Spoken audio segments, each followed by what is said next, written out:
Bienvenue à toi, ici Nadège et Louisa, deux amoureuses qui croient qu'avec des questions profondes, on peut créer des discussions qui transforment des vies. L'intention de ce podcast, c'est de te permettre de découvrir des personnes inspirantes sous un angle nouveau et de te questionner sur ta propre vie grâce à des questions profondes tirées de notre jeu Vue. Et aujourd'hui, on a la chance de recevoir Romain Roche. Je suis vraiment contente de te retrouver. Romain, on s'est croisés à plusieurs occasions, dans des séminaires plus ou moins intenses, notamment un séminaire de breathwork qui était assez intense. Oui, Et j'ai hâte que vous puissiez entendre la sagesse, l'ancrage et la simplicité de ce gars au grand cœur. Donc, j'ai hâte de cette partie ensemble. C'est toujours quelqu'un avec qui on kiffe connecter. On s'est vu en Sicile il y a quelques jours et ça nous a rappelé à quel point on avait envie de faire partager ça à tout le monde. Donc, avant de commencer le podcast, nous, on a pris un petit peu la température. On s'est mis d'accord avec Romain qu'on n'allait pas avoir de filtre sur cette discussion. Donc, on jouera sans le filtre sexualité. Pour rappel, tu peux passer les questions qui t'inspirent pas, prendre tout ton temps pour réfléchir. Si en nous écoutant, vous entendez des longs silences dans le podcast, c'est normal. C'est pas un bug de montage, c'est juste un humain qui prend son temps. Est-ce que tu es prêt pour la première question? yes. Merci pour l'intro. Trop bien. Plaisir. Eh ben, on commence dans le vif du sujet avec quelle est ta définition de l'infidélité? Hmm.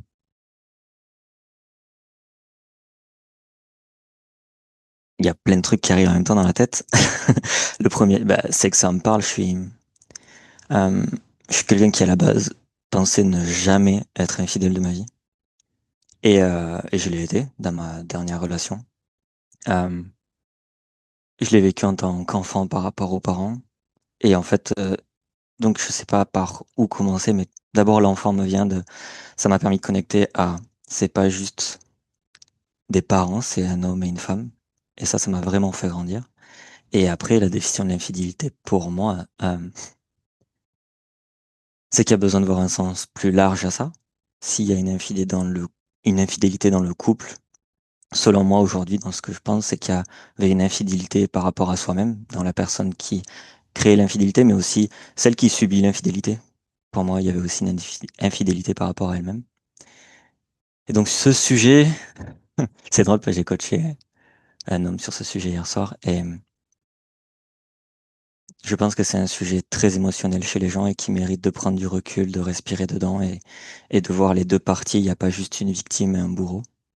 Je dirais que c'est en premier lieu ça qui me vient et qu'il peut quand même y avoir de l'amour dans une infidélité. Et en tout cas, moi, ça m'a permis de me connaître encore plus en profondeur et de réintégrer des parts de moi que je rejetais. J'étais très attaché au good guy et ça m'a permis d'embrasser l'autre part aussi, qui me sert aujourd'hui. Et tu as l'impression que de l'avoir perçu en tant qu'enfant, ça a créé cette croyance de moi je le serai jamais et du coup C'était bien avant, en ouais. fait.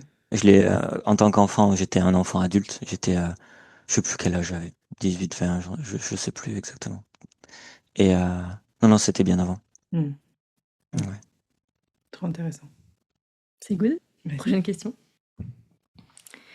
Quels sont les 3 livres que tu prendrais comme un bon signe si un ou une partenaire potentielle les avait lus et aimés? Waouh. Donc imagine t'es en date, t'as une personne chouette, et là elle te balance 3 titres de livres et tu tombes éperdument amoureux. En fait, moi, il y a un truc de si elle a lu les mêmes livres que tout le monde, ça peut vite me saouler, style les accords Toltec, etc. Et donc, j'ai aimé si la personne, ça parle de son univers. Et même un univers décalé de waouh, attends, mais vas-y, ça me surprend, parle-moi de ça. Et que je la vois en train de me parler passionnément de son livre, je peux tomber amoureux, en fait. Euh, je- j'ai pas l'impression qu'il y a vraiment un thème. Mais plus, si là, ma chérie, elle adore Outlander en série, donc c'est pas un livre. Elle lit des livres aussi en ce moment qui sont en lien. C'est pas du dev perso, mais je vais adorer l'écouter en parler. Et donc, je pense que c'est plus ça qui peut me choper que lire un livre parce que c'est bien de lire ce livre-là. Ouais, c'est ça qui me vient. Ok. Et toi récemment, est-ce qu'il y a des livres un peu en dehors des sentiers battus habituels qui t'ont touché et qui sont pas des méga refs de dev perso et compagnie?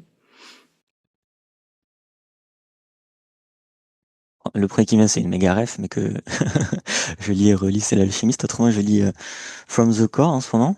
C'est un livre anglais. Sur, pour les hommes, en fait, sur le côté énergie masculine, féminine et le couple. Et bon, ça me fait bosser mon anglais parce que je suis pas très bon en anglais. Et ouais, ce livre il me fait du bien. Donc il y aurait celui-là. Et après, moi, j'ai toujours un livre de quand j'étais petit. C'est l'histoire d'une famille qui est sur un bateau et il y a une tempête. Le fils et et le chien tombent à l'eau et ils doivent survivre. Et c'est le livre que j'ai gardé, que j'offre aux enfants. Et il est dessiné avec du pastel. Mm.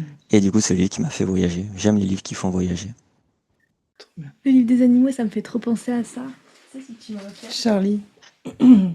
C'est le cheval, l'enfant et la taupe. Ok. Attends, C'est à l'envers. Ouais, ça me faisait l'enfant, la taupe, le renard et le cheval. Mais J'ai regarde, déjà vu la couverture, mais je l'ai jamais lu. Ouais, j'aime quand c'est dessiné les comme ça petites et tout. dingueries comme ça enfoncées. C'est Hmm. très fou. Faut que je le mette devant ton visage, désolé. Ouais. Mais souvent, c'est comme ça. Yes. Et il est très. Il est très beau. Tu sais, c'est un peu comme euh, Big Panda et Tiny Dragon aussi. Enfin, Mhm. le grand panda et le petit dragon. C'est des livres où tu sais pas si c'est des livres pour enfants ou Ouais. des livres profondément philosophiques, quoi. Et il y a quelques refs, mais ouais, Charlie McCree, là, si t'as Mhm. l'occasion, je pense que ça peut être un peu dans la même gamme. Mais c'est Trop vrai que bien. le tien commence par une blague, quoi. Le Ouais, je fils sais et le pas. chien tombent à l'eau, on dirait Ouais, je Ouais. croyais que c'était une blague au début. Non, non, c'est vraiment ça, ouais, ils sont sur une île déserte. Mais du coup, je vous ai pas trop donné de livres. Mais bon, c'est l'alchimiste, il est connu. Et après, j'aime bien les livres qui sortent du lot parce qu'autrement, j'ai l'impression de relire ce que j'entends partout. Hmm. Et ça me saoule vite. Mais du coup, si t'as un date qui te dit je kiffe l'alchimiste, ça a beau être une giga ref. Quand Ça même, va ça être comment te- elle en parle et Ouais. ouais. Ouais, Ok. c'est le niveau de passion que les gens ont sur ce qu'ils lisent, Hmm. peu Et de importe le recul dessus. sujet, et de recul, Ouais. si c'est juste recracher ce qu'ils ont lu, et Je vais pas passer à m'ennuyer. travers eux, ça va Ouais, être c'est ennuyeux, ça. quoi. En fait, je vais rester sur je suis très attaché au non-verbal. Et donc, je vais ressentir qu'il y a un truc qui est pas forcément aligné avec la personne et que c'est recraché. Hmm. Et j'ai du mal à ne pas aller dedans, du coup, et ça peut déranger parfois. Ok, trop intéressant. Prochaine question. Quelle relation t'a appris à être plus compatissant?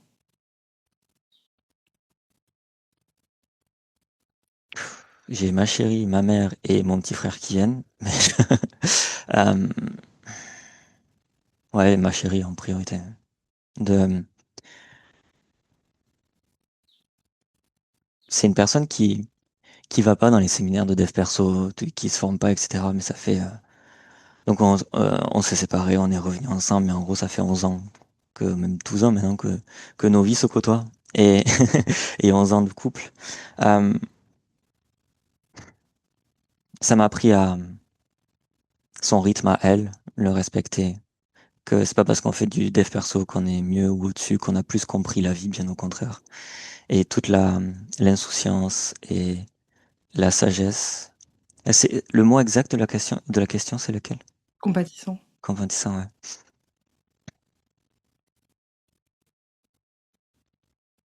Ouais, c'est de voir que à travers mes souffrances ou quelle forme elles souffrent aussi, il y a eu des moments dans ma vie où j'avais des réussites et j'avais pas l'impression qu'elle les célébrer comme j'aurais eu envie. Mais en fait, c'est parce qu'elle, ça la mettait devant ses propres insécurités, peurs et tout. Et donc, à travers, ça m'a appris vraiment à être moins dépendant des comportements et réactions de ma partenaire envers moi-même. Et en tout cas, quand j'entends compatissant, compassion, il y a ça qui me vient. Hmm. De tout ce qu'elle a pu m'enseigner à travers elle-même, sans dev perso, sans tout ça. Ouais. J'aime trop. Ça dépend un peu de tes définitions de compatissant, en fait. Je pense aussi. Ouais, j'ai l'impression que tu le prends assez dans le souffrir avec, quoi, du côté compassion. Me mettre à la place de la Ouais. personne, peu Hmm. importe qui elle est, peu importe ce qu'elle a vécu et peu importe moi ce que je suis en train de vivre. Je le prends comme ça. Ça fait sens. Ouais. Ouais, carrément. Prochaine question. Quel comportement vis-à-vis de la nourriture trouves-tu attirant chez un ou une partenaire? La gourmandise, être Je suis quelqu'un j'ai déjà pleuré sur des plats en mode c'est incroyable ce qui se passe là, tu vois. Parce que ça me connecte à la personne quand elle a fait un plat, c'est toutes ses pensées, c'est une vie, etc. Et quand ça peut vraiment me toucher. Et d'avoir quelqu'un qui est gourmande en fait, qui aime ah tiens j'adore ça j'ai pu avoir oui ma chérie et d'autres personnes non mais faudrait pas et moi je suis quelqu'un qui va dire bah si vas-y profite, enfin fais-toi plaisir, connecte à ce plaisir-là et ouais, la gourmandise et prendre du plaisir et l'éveil des sens, c'est quelque chose qui me touche et que j'aime partager. Mm. Vous vous êtes regardés en même temps, ça vous parle? Bah, des fois, je fais des patates, elles pleurent, quoi. Voilà. Mais pas Mais on que, en a... pas que. Des fois, en fait, c'est soit, je, je crois que toi, ce qui peut toucher, c'est soit le care dans à quel point est-ce que l'autre, je sais que l'autre aime ça et du coup, je fais ça parce que je sais que l'autre aime ça. Mais ça peut être aussi dans le niveau de care de le temps et l'amour qui a été mis dedans, tu vois. Parce que je pense que je suis capable de mettre beaucoup plus de temps que toi à préparer des choses à manger. Et donc, du coup, elle le considère de ouf. Donc, ça me fait rire parce qu'effectivement, des fois, je sers les assiettes et elle a les larmes aux yeux. Et moi, je suis là, bah, c'est juste à manger, pas de stress, ça va bien se passer. Elle m'a parlé de tes patates pendant la rando. C'est Et je vrai. suis sensible à ça aussi, ce côté temps, le temps que la personne prend pour moi, pour mon plaisir, pour créer une attention. Ça me Mm. touche beaucoup aussi, ouais. Mm. Ouais, moi, c'est vraiment un de mes plus gros love language de Mm. faire à manger, tu vois, mais dimanche en rentrant du marché, d'écosser les petits pois, de prendre le temps et ça, et donc du coup, il y a vraiment ce truc en conscience, quoi, et je me dis, bah en fait, en tout cas, j'ai cette croyance que nutritivement parlant, le care qui a été mis Mm. dans le fait de le faire va pas agir sur le corps de la même manière, tu vois, et on a une forte valeur santé au travers de l'alimentation, entre autres, donc je pense que ça joue aussi, tu vois, dans le truc de se dire, bah... Tellement. Juste la différence je te rejoins complètement. Je me voyais au marché, tu vois, là, il fait beau, on voit les gens, on parle avec les maraîchers, etc. Et j'ai ma tête qui commence à préparer le repas et puis le plaisir que ça va lui apporter. C'est complètement différent que d'être dans un Super U, par exemple, et de penser au repas et de cuisiner, en tout cas pour moi. Et je suis d'accord avec toi, je te rejoins sur, c'est pas le même repas après, c'est pas la même assimilation, la même digestion. Ouais. Ouais. Et un truc qui nous avait touché cet hiver, on était allé ramasser les noix chez les maraîchers, chez qui on prend tous nos fruits et Mm. légumes. Et, euh, et moi, ça m'avait touché, tu vois, de connaître les mains qui ont touché ce que je mange, tu vois, entre la terre et mon organisme, qui a touché ce que je mange. Et je pense qu'on laisse des empreintes énergétiques aussi sur.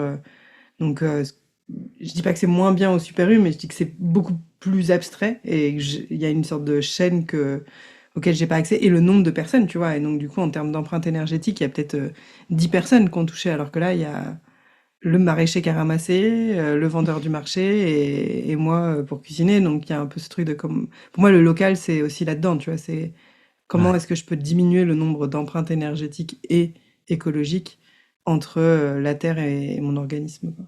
Carrément. je te rejoins complètement. Je peux pas dire mieux. Prochaine question alors. Qu'est-ce que la réussite pour toi? Mm. On l'a Non, beaucoup c'était en ça. ce moment, celle-là, Mm. c'est Ouais. intéressant. Oui. Euh, c'est une question qu'on m'a posée plusieurs fois ces derniers temps et j'ai l'impression que ça dépend des moments de vie, en tout cas, où parfois je peux être plus connecté tu vois, le côté carrière, parfois plus connecté au côté couple. Mais ce qui revient toujours, c'est un sentiment de paix chez moi, en tout cas. Euh, ouais, un sentiment de paix. J'ai toujours une vision j'ai ma maison, c'est sur une clairière entourée de forêt, tu vois. J'ai ma femme, mes enfants. Et j'ai juste le soleil, un arbre, et on regarde ça. Et donc c'est cette forme je me sens en paix, je me sens bien. J'ai un niveau de communication élevé avec les gens qui me sont chers, donc mes enfants, ma chérie, et je suis aligné avec ce que je vis dans l'instant présent, en tout cas dans lequel je suis, parce que demain ça peut changer. Et si demain ça change, ma réussite c'est de l'écouter plutôt que de rester enfermé dans une forme de réussite dans laquelle je me suis enfermé. J'ai une grosse valeur, c'est que je voulais être explorateur petit. Et ce qu'on m'a dit, c'est désolé Romain, on a tout exploré. C'était un coup dur pour moi. Donc je suis allé explorer l'humain, j'ai vu qu'on n'avait pas exploré grand-chose. Et c'est comme ça que j'ai switché ma phobie de l'avion. parce que j'ai aucun contrôle dans un avion. Et c'est ce qui j'avais cette phobie-là, j'avais peur et tout. Et du coup, ok, dans quel monde je me suis enfermé? Ça me demande de découvrir et d'explorer quel nouveau monde, de vivre dans ma peur dans cet avion-là, et au pire, il se crache, etc. Et depuis, j'ai plus peur en avion.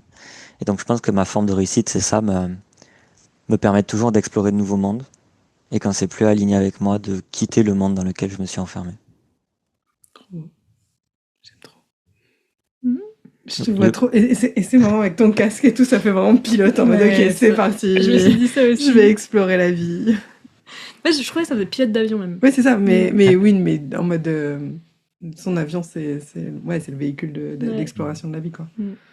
Et, et vous, ça peut ressembler à quoi? Bah, ça peut m'inspirer, voir Mhm. la réussite aussi sous un autre aspect. Tu vas démarrer. Allez. Euh, C'est compliqué parce que comme on y a répondu plusieurs fois ces derniers temps, je sens que j'ai un peu les mêmes réponses qui viennent et en même temps, bah, tant mieux, c'est que c'est une définition en ce moment qui me convient. Moi, ma réussite, c'est quand je me lève le matin avec enthousiasme et quand je me couche le soir en me sentant fière, je sais pas si c'est le bon mot, mais en tout cas nourrie, j'ai l'impression d'avoir contribué, peu importe l'échelle, tu vois. Et ça, c'est vraiment ça ma réussite. Et je pense que si je veux fine-tune sur des trucs plus pragmatiques de mon quotidien, bah, c'est du coup avoir un métier qui me plaît, être entouré de gens que j'aime au quotidien. Avoir du calme. Je pense que le luxe ultime en ce moment dans ma vie, c'est le calme. Je pensais vraiment de ça en rentrant de Sicile. On s'est dit putain, mais c'est si bien. Genre, on se pose, on n'entend rien. La nuit, on peut ouvrir les fenêtres et on n'entend rien. C'est vraiment fou, quoi. Il y a le calme aussi dans ma réussite. Ouais, en gros, c'est ça. Hein. Yes. Ouais, je trouve que c'est un espèce de chemin entre qu'est-ce que ton extérieur reflète de ton intérieur et le niveau de cohérence entre les deux. J'aime bien ce que tu amènes dans le côté adaptabilité, tu vois, de la réussite et d'être capable de voir quelle vie je veux, en fait, et que je suis capable de changer de vie. Et pour moi, effectivement, la réussite, c'est les virages, en fait. C'est pas taper les lignes droites, quoi. Donc, c'est plutôt... Ouais, on parlait d'avion, tu vois, mais j'ai cette image de, pour moi, la réussite, c'est pas être capable de rouler à 180, mais de savoir négocier un virage quand c'est inconfortable, quand ça va vite, quand il y a besoin de ralentir, etc. Je pense que j'ai un profil assez achiever dans pas mal de choses, qui a cherché la réussite sur plein de points. Et pour moi, la réussite, c'est aussi savoir quand est-ce que je suis des voies extérieures. Et je pense qu'il n'y a pas de mal à le suivre de temps en temps, mais juste de savoir se recaler sur, ok, attends, mais moi j'en pense quoi de cette réussite-là, tu vois. Yes, carrément. Et pour moi, l'intérêt, il est plus dans le mouvement de l'extérieur vers l'intérieur, pour ensuite repartir de l'intérieur vers un nouvel extérieur. Mais je pense que j'aime bien ce moment-là de est-ce que je suis en train de définir la réussite depuis l'extérieur ou depuis moi. Et pour moi, réussir sa vie, c'est réussir ces mouvements-là, quoi. Ouais, ça me parle. Après, j'ai pas l'impression qu'il y a un truc à réussir, quoi. Enfin, être en vie, c'est déjà avoir réussi, quoi. Donc, C'est déjà pas mal. j'ai gagné sur 1 million. Tu vois, enfin, je ne sais plus les chiffres, mais voilà, il y a un peu ce truc-là. Une vie, c'est pas fait pour être réussi, mais en tout cas, ouais. Et je pense que le fait que on y réponde dans plein de contextes et en fonction des personnes qu'on a en face de nous, bien sûr qu'il y a une grosse base qui se fait, mais il y a une forme d'instant présent, tu vois. Comment est-ce que je me sens réussi dans ma vie aujourd'hui et il y a 3 jours et dans 2 semaines ne sera peut-être pas forcément exactement la même forme, quoi. J'aime beaucoup finir par ce que tu as dit là de la vie n'est pas faite pour être réussie. Ouais, c'est important de se J'aime le beaucoup. rappeler, quoi. Ouais. Puis je pense que c'est un mix de vie de valeurs aussi. Genre, si tu te sens par exemple en mauvaise santé, bah, peut-être ta réussite perçue, ce serait d'être en bonne santé. Alors que si t'es en bonne santé, tu le mets même pas dans l'équation forcément, tu vois. Ouais. Et là-dessus, je pense que j'aurais pas eu la même réponse il y a 10 ans et je pense que je suis de plus en plus au clair et proche avec ce que je veux et enfin, ouais, le quotidien que j'ai me comble tellement qu'il y a un peu ce truc de je vois pas comme un gap entre aujourd'hui et qu'est-ce que je pourrais aller chercher de mieux qui me ferait me sentir Yes. une forme de réussite, quoi. Pareil. Merci. Moi, je crois. C'est à toi. Merci. Prochaine question. Si ton corps pouvait parler, que te dirait-il sur ta vie? On en a chié, mon gars. Moi encore, tendance à dire que c'est mon meilleur ami, et je sais pas, ça m'arrive d'avoir les larmes aux yeux quand je parle de ça. C'est vraiment mon partenaire, quoi. Et je pense que c'est ma plus grande et plus belle relation. C'est quelque chose que je me suis rendu compte ces derniers temps, je connais peu de personnes autant connectées à son corps que moi, en tout cas chez les hommes notamment. Et je chéris ça, et ouais, ce qui me dirait, c'est on en a chié, mon gars, et euh, c'est beau ce qu'on en a fait. Ouais, c'est ça qui viendrait de c'est beau ce qu'on en a fait, et continue. Je pense qu'on est allé dans beaucoup d'extrêmes, lui et moi. Euh, Vie, mort et douleur et plaisir, etc.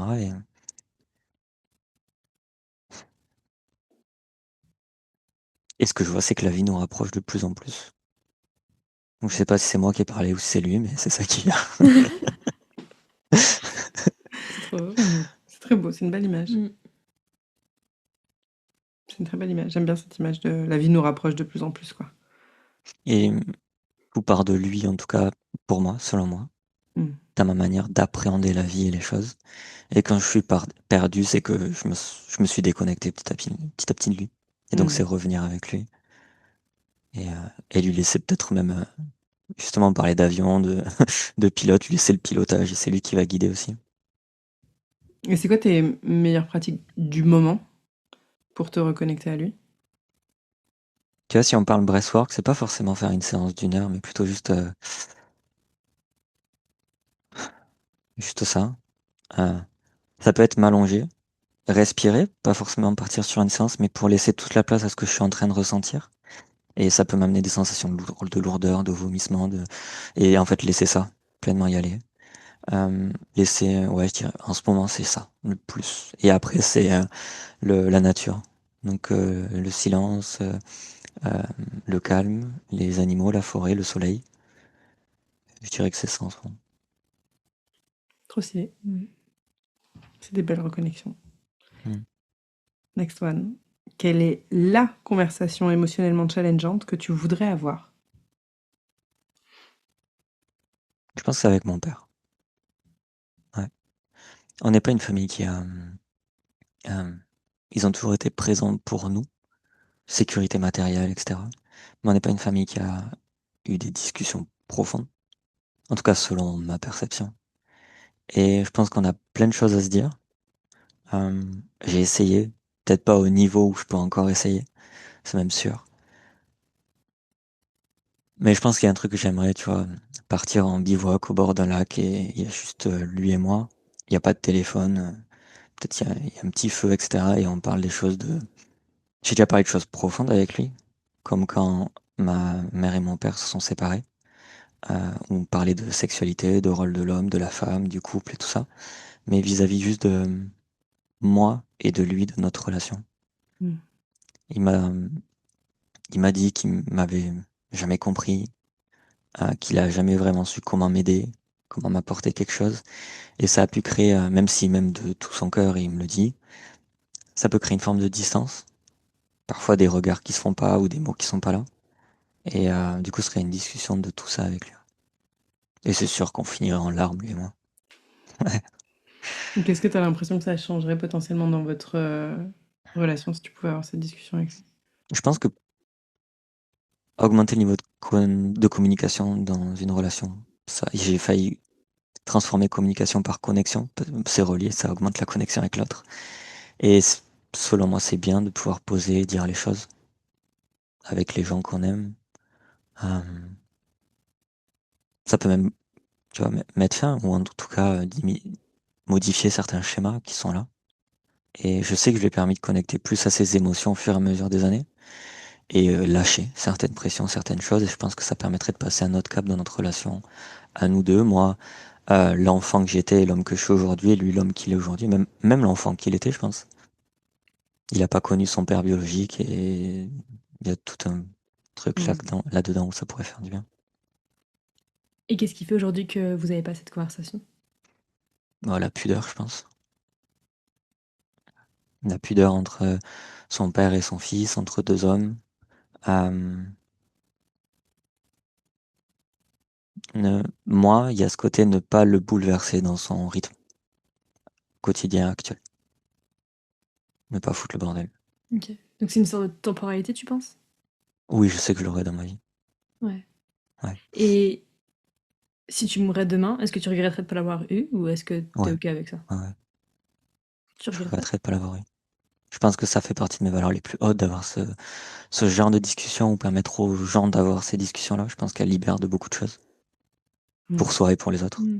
Et est-ce que t'es obligé de l'avoir, c'est-à-dire en présentiel, là aujourd'hui, si c'est pas le bon moment pour lui, selon toi, est-ce que t'es obligé de l'avoir en présentiel avec lui ou est-ce que tu pourrais l'avoir sous d'autres formes, cette conversation? Mon père et les mots, c'est compliqué. Je pense que c'est, par exemple, vous savez, dans Inspired Circle, on a eu envoyé à 10 personnes, là où on est unique, etc. Moi, j'ai pris des reproches. Et du coup, je l'ai apporté dans le groupe. Ils m'ont dit, mais pourquoi il y a nous, on n'a pas ça? Et c'est mon père, sa conception des choses, et lui, il l'a pris comme ça. Et donc, euh, dans ce que je vois, c'est si on n'est pas en train de communiquer verbalement, il y aurait des non-dits ou des compréhensions enfin, ce serait incompris, en fait. Mm. Et le verbal, le direct permettrait de clarifier ça. Hmm. C'est pour ça que je le vois comme Je ça. pensais pas forcément à une forme écrite asynchrone. Je pensais plus à des potentiellement tu sais, des petits rituels, un peu la Natacha Caestrémé, tu vois, limite chamanique de faire un truc plus toi tout seul en imaginant qu'il y a ton père en face de toi Hmm. et tu vois avoir une C'est- discussion avec lui sans qu'il soit là quoi. Ouais, j'ai fait ça notamment. J'étais à un séminaire de David Laroche pour le coup, Mhm. où il y avait tout un. C'était sur l'équilibre, la symétrie, les 3 jours. Et un des derniers exercices, c'était une visualisation. C'était typiquement avec mon père. Et j'ai fondu en larmes. Ça a beaucoup switché dans ma manière de le voir. Et j'ai l'impression que ça, c'est un step d'après, juste Mhm. avoir cette discussion-là là avec lui. Mais ce que tu dis là, vraiment, ça, pour moi, ça a marché. Ça m'a fait énormément de bien. Et c'est hyper inconfortable, tu vois, en plus, on a tendance à projeter un peu des mécanismes sur nos parents de ce qu'on sait d'eux, Mm. cette, cette pudeur-là, mais pour moi, les discussions les plus chères à mon cœur et les plus riches que j'ai pu avoir avec ma mère étaient celles où, voilà, on sent que soit d'un côté, soit de l'autre, faut y aller, quoi. Mhm. Et je Mm. me rappelle d'une conversation où on revient d'un séminaire avec Julien, et puis je sais pas, on se fait un engagement mutuel un peu, où il nous donne 5 minutes, je crois, pendant le séminaire, de lancer un truc, pas le faire maintenant, mais lancer une demande qui est challengeante, tu vois. Et du coup, j'envoie un message à ma mère en disant, j'aimerais bien qu'on discute sur le couple que tu avais avec mon père. En fait, j'ai des infos, mais je ne sais pas quel était le couple avant moi, en fait. Euh, je me rappelle rentrer et dire, bon, du coup, on va en parler. Et puis, en fait, toute la semaine se passe et il y a des petits moments d'esquive mutuelle, tu vois. Et c'est la veille de son départ. On dit, OK, on se pose. Et en fait, on a discuté 2, 3 heures et j'ai appris des choses que j'aurais peut-être pas forcément eu accès Mm. si je m'étais pas autorisée. Et c'est clair qu'il y a une forme de respect de pudeur, tu vois. Je pense qu'il y a plein de trucs qui me retenaient en mode, bah, pourquoi je vais la remettre dans ses souvenirs, dans le passé, est-ce que c'est le bon moment pour elle, etc. Et puis après, en fait, la vie nous rappelle assez qu'il y a pas de bon moment Ouais. assez souvent. Donc, en Mm. tout cas, si c'est pas toi, mais que ça peut encourager d'autres personnes à avoir ces conversations-là, Ouais. pensez-y. Trop bien. Je pense que comme toi, ce que j'ai besoin derrière, c'est là peut-être c'est le hasard, mais donc ce que je comprends, c'est que ta mère est partie ensuite Ouais, elle partait, et, elle était là une semaine. et qu'après du coup vous aviez tous les deux vos espaces. Ouais, En tout cas, moi je sais que j'aurais besoin de ça après la ouais, discussion, c'est d'avoir mon espace qui est le sien. Je leur ai offert à Noël 2 cahiers, un chacun pour. C'est des questions sur la vie, ouais. ton plus grand amour et compagnie. Qu'est-ce que tu regrettes? Pour qu'ils se Qu'est-ce que, racontent, quoi. pourquoi t'es la gratitude? Ça fait 3 ans, ils l'ont jamais rempli, donc je sais que ça passera par de la discussion. La synchrone, non, non. Voilà. Prochaine question. Qu'est-ce qui t'empêche parfois de dire ce que tu ressens vraiment? Hmm. Hmm. Les projections à la con de faire souffrir l'autre et de protéger l'autre et ça va lui faire mal et ça a longtemps été ça dans ma vie. Et notamment, c'est ce qui a amené mon couple à ce qui est tromperie et séparation. Et ça change, en tout cas chez moi, ça a tout changé dans mon couple de me le permettre. Mm. Et donc c'était ça, c'était sauver l'autre. Ça vient bon de l'enfance, etc. De moi, ce que j'ai pu voir et les, le monde dans lequel j'ai voulu me construire. Et en fait, ça donne tellement de pouvoir à l'autre de se permettre de dire les choses que ça parle que de moi. Et toi aussi, tu peux me le dire. Je trouve qu'on évolue plus en profondeur et que ça permet aussi à l'autre de plus évoluer en profondeur. C'est pas forcément agréable sur le moment, mais derrière, on peut faire de plus grandes choses, en tout cas. Et aujourd'hui, tu as l'impression qu'il y a encore des endroits, des domaines, des discussions, des relations où tu dis pas toujours ce que tu ressens, ou du coup c'est fini ça? Juste mes parents et mon grand frère. Pour le reste, franchement, ça va mieux, hein. Et c'est la même racine, la peur de faire souffrir? Ouais, ouais, ouais. Et d'être rejeté derrière. Si on va à la racine de la racine. Mm. Ouais, parce que, en tout cas, moi, ce que je perçois souvent dans les relations, c'est un sujet j'ai souvent en coaching et dont on a déjà parlé, mais je crois que moi, j'ai pas trop cette peur de faire souffrir l'autre quand je dis. Mhm. Euh, mais ça peut encore m'arriver. Et je crois qu'il y a un truc un peu qui a été game changer, qui est au moment où j'ai la perception d'avoir le pouvoir de faire souffrir, c'est aussi que j'ai la fierté d'avoir le pouvoir de guérir, de faire Mm. du bien, de tout ça, tu vois. Et donc, du coup, des fois, la porte d'entrée est pas forcément de baisser le niveau de souffrance que je crois que mes mots peuvent avoir, mais plutôt de baisser le niveau d'ego et de fierté qu'il y a à c'est moi qui fais le bien à l'autre quand je dis quelque chose de bien, quand je fais quelque chose de bien, quand je suis quelque chose de bien. Carrément. Et du coup, il y a vraiment un truc inversement proportionnel qui est si je veux arrêter d'avoir peur de faire souffrir l'autre quand je dis quelque chose, peut-être que je dois aussi lâcher Mm. l'espèce de bénéfice que je garde à quand je dis quelque chose de bien, ça fait du bien, et donc du coup, ça nourrit une forme d'ego à ce moment-là, quoi. Ouais, c'est ce qui m'a permis je te remercie de partager ça, c'est ce qui m'a permis d'avancer, notamment dans le couple. Ça, le, le côté que je prenais le pouvoir sur la personne aussi, que je la voyais plus victime que moi, euh, et que en fait, le conflit peut créer de la connexion. Alors qu'il y avait un truc que le conflit sépare. Mais en fait, sans conflit, ça sépare aussi. Et du coup, ouais, il y a ce que tu as dit là et le côté avec le conflit, ça m'a beaucoup aidé là-dessus. Hmm. Merci pour ces clés. Mm, Mhm. Quelle a été ta première crise de santé mentale et qu'est-ce qui te marque à ce sujet?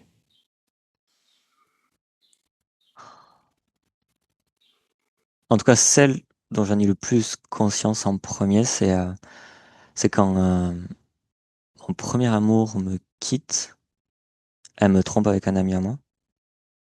Et là, moi, c'est dépression totale. Moi, j'étais dans Avatar, j'ai qu'un amour dans ma vie, je te vois, et je vais faire ma vie avec toi.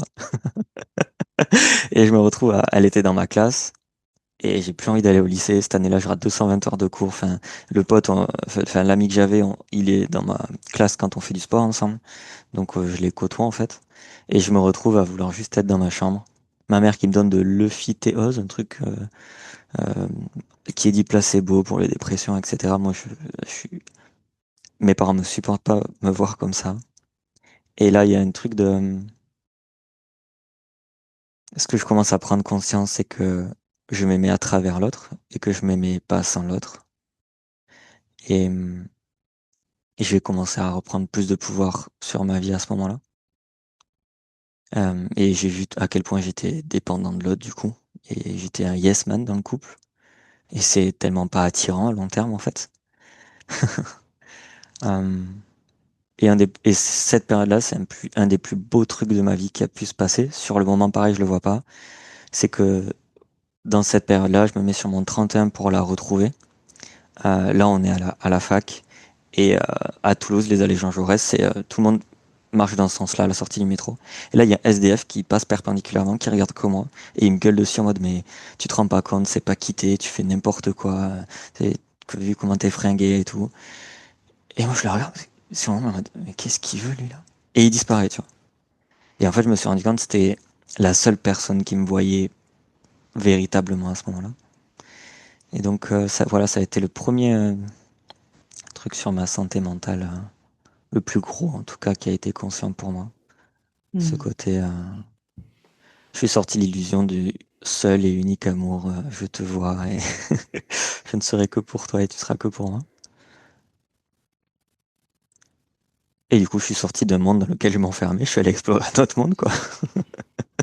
C'est trop beau, j'aime trop cette image de ce personnage de Ouais. film. C'est une Et scène de film, ouais. ouais. L'autre jour, je lisais une théorie. Moi, un des films qui m'a marqué quand j'étais petite, c'était Maman, j'ai raté l'avion. Et je sais pas si vous vous souvenez, mais il y avait le vieux voisin acariâtre, hyper méchant, etc. Et en fait, il y a une lecture du film comme quoi ce vieux voisin serait Dieu. Et en fait, ça reprend plein de dialogues du truc. Et en fait, c'est une espèce de conscience ou Dieu, tu vois, qui est présent. Et ça m'a brainfuck, quoi. Vraiment, j'étais là.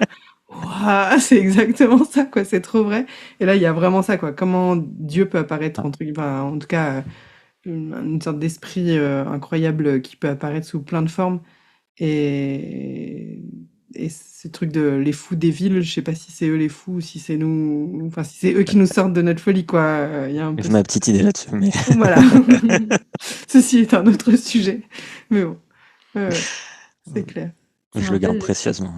ouais. Ça me rappelle le petit vieux qu'on a vu, tu sais, en festival tech à Grenoble, là, qui était posé sur un banc en mode avec une croix grosse comme Ah oui, ça. oui, ouais, lui, On aurait dit un peu un hindou complètement illuminé, mais ouais. il était loin le frangin. Mm.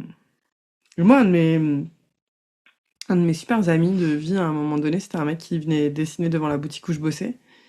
Et il dessinait au crayon de papier. Et il était là tous les jours. Donc moi, mon petit rituel, c'était je prenais mon café le matin, je lui servais un café. À l'époque, j'avais fumé ma cigarette en bas avec lui et tout. Et en fait, j'allais déjeuner avec lui de temps en temps. Je lui disais, est-ce que tu veux qu'on aille déjeuner ensemble? Et ça me passionnait parce qu'en fait, on parlait peinture, peintre de la Renaissance, truc hyper intello et tout, alors que je pouvais pas discuter de ça avec mes collègues, quoi. Il y avait vraiment ce truc-là. Et il se disait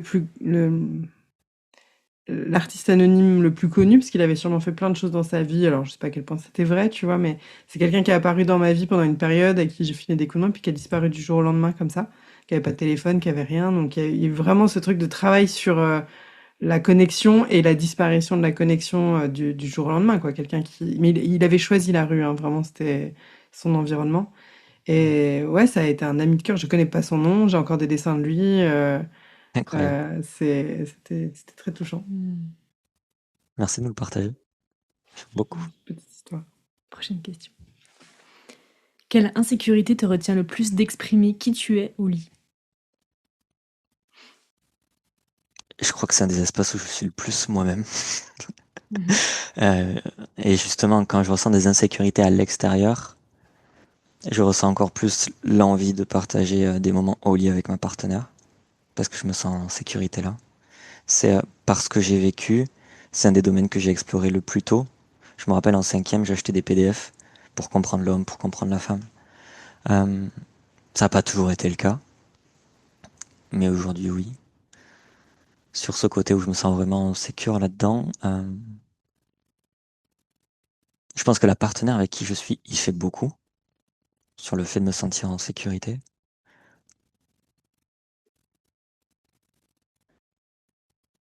Si j'enlève le côté partenaire, du coup, qu'on a créé un espace de sécurité et que je rencontrais quelqu'un comme ça, je pense qu'il y aurait le côté performance, que, Mm. auquel je suis pas forcément attaché et il y aurait la crainte que l'autre y soit attaché. Et moi, s'il y a ça, en fait, je, il y a une forme de pression et je perds une forme de connexion. Et je pense que ça m'empêche d'être plus moi-même. Et c'est quoi les clés que tu donnerais à quelqu'un qui peut être attaché à ça et qui aurait besoin de s'en détacher? Qu'est-ce qu'elle met derrière performance? Ouais. Parce que par rapport aux gens que j'ai accompagnés, notamment des hommes qui arrivaient plus à leur direction, euh, il y a tellement un autre univers et un autre monde derrière la recherche de l'orgasme, par exemple, ou de la durée. Avoir un orgasme dans tout le corps, par exemple, pour un homme, plutôt qu'éjaculatoire. En fait, ça ouvre l'espace à, tiens, comment je peux jouer différemment, comment je peux connecter à l'autre différemment, qu'est-ce que je cherche à nourrir derrière cette performance, qu'est-ce que je cache derrière ça, et c'est quoi la protection, la peur qu'il peut y avoir derrière, et communiquer avec l'autre, s'autoriser à les partager. Je sais quand même, ce qu'on faisait beaucoup avec ma partenaire, c'était dans le lit, lumière éteinte. C'est l'espace où on partageait le plus nos craintes. Donc pourquoi pas se créer, tiens, c'est dans quel espace j'ai besoin de me créer, dans lequel je me sens bien, plus en sécurité. C'est quoi le cadre que j'ai besoin de dire, par exemple, j'ai envie de te dire des choses, mais je sens que ça va prendre du temps. que je vais rester dans le silence parce que je vais avoir du mal et peut-être que j'ai juste besoin que tu caresses mon épaule pendant ce temps plutôt que tu me dises bon alors tu le dis. Tu vois, donc créer ce cadre, cet espace pour te sentir à l'aise et d'avoir ces discussions-là. Très beau outil. Oui, hein. On s'en fait une petite dernière. Ouais, une petite dernière. Quand as-tu ressenti de la jalousie récemment et comment l'as-tu gérée?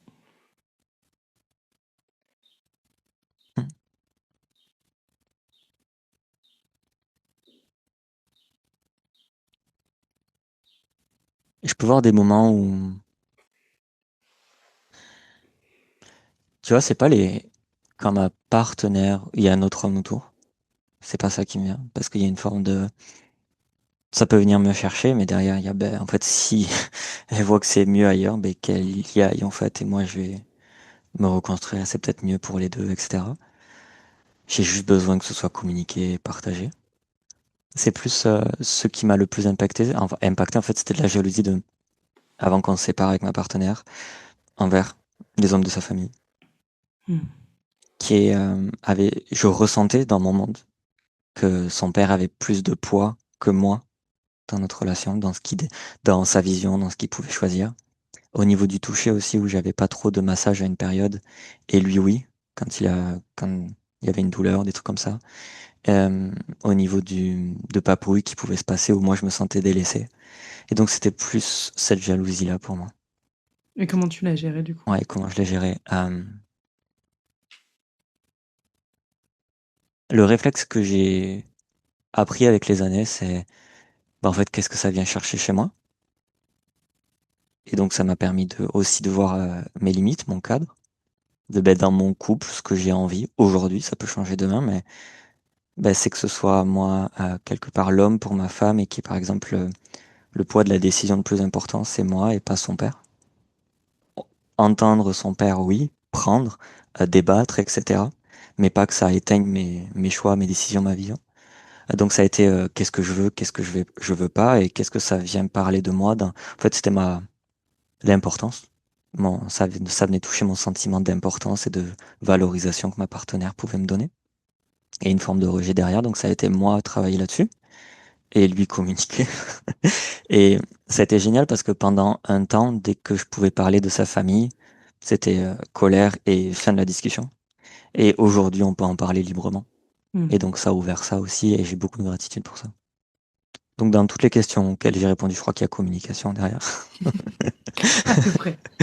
Mais ça tombe bien parce que du coup, ça peut nous permettre de savoir un petit peu plus qui tu es, c'est quoi ta mission, comment tu décrirais ce que tu fais et puis aussi où on peut te retrouver, tu vois. Parce que si on a été touché par toute cette communication que tu diffuses et toute la sagesse, parce que je pense qu'il y a communication et se poser des questions. J'ai l'impression que c'est des trucs, c'est souvent la solution que tu as dans les situations, en tout cas se poser les bonnes questions. Mais comment tu décrirais ta mission, toi, aujourd'hui, Romain? Hmm. Je vais répondre à ça juste avant. Le côté se poser des questions et communication, c'est bien de se poser des questions, mais la communication me permet de l'ancrer dans la vie Hmm. et pas juste rester dans la tête en fait. Et Ouais, de puis là, comme on tu as fait dit quoi? sur la jalousie, c'est tu as posé les actions. C'est-à-dire que Voilà, te poser des questions, mais ensuite les communiquer, quoi. Il y a une sorte de communication, se poser des questions, recommunication de ouais, ce qui s'est passé après s'être posé les questions. Parce que si c'est pour rester dans ta tête, effectivement, c'est ça. c'est pas ouf ouf. C'est pas ouf, ça fait une boucle. Mon monde interne est très riche, mais bon, c'est bien de l'ancrer aussi. J'ai souvent du mal à répondre à cette question de quelle est ta mission et tu fais quoi. Et quand j'en parle, on a tendance à me dire, putain, mais t'as eu combien de vies à travers ça? Parce que, tu vois, j'ai fait coach sportif, je vais pas faire tout le retracé, mais énergéticien, thérapeute et tout pour arriver au coaching profond. Et dans le coaching profond, j'ai eu une perte de sens. C'est aussi peut-être pour ça que j'ai du mal à répondre à cette question aujourd'hui où j'ai atteint ce que je voulais atteindre. Aider des couples dits stériles par la science à devenir parents naturellement. Et des athlètes de haut niveau qu'on voit à la télé à performer au niveau où ils veulent. Et derrière, il y a eu ce truc de ok, je suis allé explorer ça et je vais faire quoi maintenant? Ce que je vois qui me touche le plus, c'est l'amour. Permettre aux gens de s'aimer plus, aimer plus la vie et les autres. Et il y a un peu de ça dans le côté, il y a une question sur être compatissant. Donc s'aimer soi, les autres et la vie. J'ai l'impression que beaucoup de choses dans ce qu'on vit d'inconfortable, ce qui nous retient, c'est qu'il y a du jugement, de la honte, de la culpabilité qui nous éloigne de l'amour. Si juste, je résume ma mission, c'est ça, tu vois. Et après, j'aime énormément être en contact intime avec les gens, créer un espace de sécurité où on peut vraiment parler des choses. Et souvent, on me dit, c'est dingue comment j'ai été coaché par plein de personnes, mais avec toi, j'aborde des sujets que j'arrivais pas à aborder ailleurs, naturellement. Et c'est, ouais, c'est peut-être bizarre à dire, mais je me fais chier quand tout roule. Et j'aime qu'on vienne me voir quand c'est le chaos, quand il y a de la souffrance, quand ça va pas, quand je suis perdu, quand j'ai l'impression que ma vie est part en, je sais plus quoi faire là, je suis en stress. Et c'est comme si dans le chaos, je me sens bien. Et du coup, j'aime accompagner sur ça. J'aime quand c'est intense, en fait. Juste un accompagnement de tiens, j'aimerais que tu m'aides à faire plus de chiffre d'affaires. Il n'y a rien qui se passe. J'ai accompagné un ami qui faisait faillite ou quelqu'un qui, son entreprise allait bien, mais son couple se déchirait, du coup son entreprise coulait. Et j'aime quand il y a de l'émotionnel, de l'irrationnel, de la passion, etc. Au travers des expériences de vie, de se voir en vrai. Voilà. Et comment on peut te retrouver si on est dans une situation chaotique et qu'on se dit: «OK, peut-être, j'ai envie que le chaos, bouge un peu». Il y a Instagram, Romain Roche sur Instagram. C'est, je suis en gris sur un mur gris. Donc, c'est ça. Vous avez pas mon numéro, donc tant pis. Mais ouais, c'est On sera Instagram. OK. Il est pas très actif en ce moment. Il y a un podcast qui va venir. J'ai 10 épisodes, mais je les ai fait pour moi, donc c'est pas celui-là qui aura, je crois. Mais il y a le podcast qui va venir. Et Il après, il y a s'appellera comment beaucoup le bouche à déjà? oreille. Le nom, pour l'instant, c'est l'Exode. Ok. Je suis très attaché au désert et à être seul et cette marche dans le désert. Pour l'instant, c'est ça. Ça peut changer. On a le mouvement, l'adaptabilité, Voilà. l'adaptation, tout ça, tout Ah ça. ouais, venez pas me chercher pour de l'organisation et de la structure. Mmh. Très Et bien. pour être comptable, c'est pas moi. Ok. Et la personne qui était au micro de vue juste avant toi s'appelle Laurie et elle t'a laissé une question. Hmm. Quelle est l'émotion la plus inconfortable à vivre pour toi et pourquoi?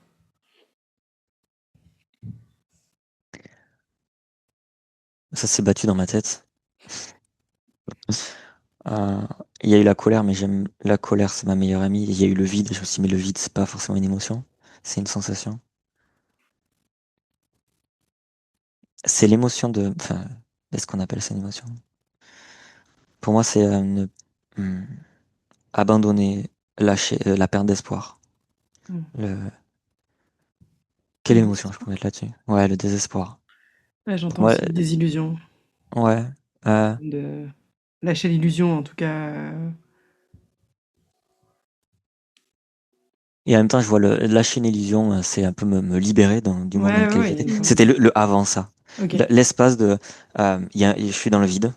Qu'est-ce qui se passe? Je trouve pas de solution. Je trouve pas l'illusion à lâcher. Et je trouve pas le monde à explorer dans quoi je me suis enfermé. Mmh. Donc en gros, c'est la perte de contrôle où je me sens trop petit, vide. Et du coup, il y a le désespoir et ouais, le désespoir, ça me parle. Je sais pas si on peut l'associer à une émotion. Ça dépend des personnes ce qu'ils en penseront. Mais c'est ce sentiment-là de vide. Et pourquoi c'est si inconfortable pour toi? Hmm. Ça me ramène à la mort. C'est des sensations que j'ai pu connaître et c'est des sensations que mon corps retrouve et ça le met en... C'est très inconfortable pour moi sur le moment parce qu'il y a une forme de... J'ai pas le contrôle dans ce qui se passe là. Ça m'a amené à embrasser le lâcher prise et c'est génial. Et c'est comme un paradoxe parce que je sais que quand je suis dans cette période-là, c'est qu'il y a un après qui va arriver avec beaucoup de mouvement, qui va être ramené chez moi par un début de colère qui met le mouvement et de la rage, qui sont chers à mes yeux. Mais c'est cet entre-deux de temps mort là qui est vraiment inconfortable. Mmh. Trop intéressant. Et toi, c'est quoi la question que tu aimerais poser à la prochaine personne qui passera au micro de vue?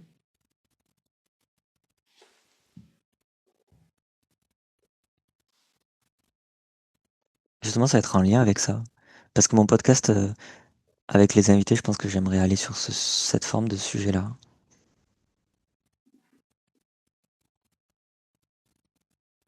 C'est quoi la période la plus inconfortable de ta vie? Et ce que ça t'a permis d'embrasser derrière, vis-à-vis de toi-même? Et que, pour faire le lien avec le petit enfant derrière euh, ça fait une longue question, mais si le petit enfant voyait ça, tu vois, il se dirait quoi? De ce que t'es arrivé à faire cette chute pour remonter, et ce que t'as développé avec ça, le petit enfant, il se dirait quoi en voyant ça? Très belle question. Ouais, Merci pour c'est ça. validé. Trop Et bien. si les personnes qui nous écoutent là pouvaient repartir avec une pensée, une leçon, un mantra, une question, ou en tout cas quelque chose qui t'a touché profondément récemment, qu'est-ce que tu aimerais leur dire?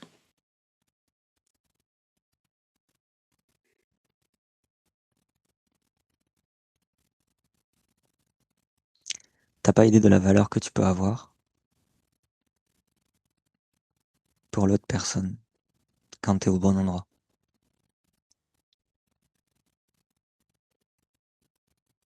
Je repense au SDF qui est passé. Hmm. C'est ça, quoi. Mmh. T'as pas idée de la valeur que tu peux avoir pour la personne quand t'es au bon endroit. C'est beau. C'est pas moi, c'est lui. Ça me met les larmes aux yeux. Ouais, j'aime trop cette image. Merci beaucoup, Romain. C'était, comme j'avais dit, je savais, hein, plein de sagesse, de beaucoup d'amour, d'enveloppement. Donc, merci pour ce moment. J'ai trop kiffé. Moi aussi. Je vous remercie, c'était très cocooning. C'est Ça les, aurait pu durer encore, c'est c'était les vraiment petits agréable. chalets. C'est ça, c'est les petits aller dans la montagne. Et si vous avez autant que nous kiffé ce moment de partage profond qu'on vient de vivre avec Romain, que vous avez envie d'en vivre plus souvent, vous avez plein d'épisodes de podcast sur la chaîne YouTube et sur notre Insta, sur @nous.vu. Et si vous avez envie de faire des parties de vue avec vos proches, créer des discussions confortables ou plus ou moins inconfortables avec les gens que vous aimez, vos parents, vos partenaires de vie, vos amis, Vos papas. vos papas, les papas. Retrouvez-nous sur le site nouvu.com. Vous pourrez trouver comment accéder à votre propre édition de vue. Merci à toi. Merci à vous. Merci beaucoup. À bientôt. À bientôt.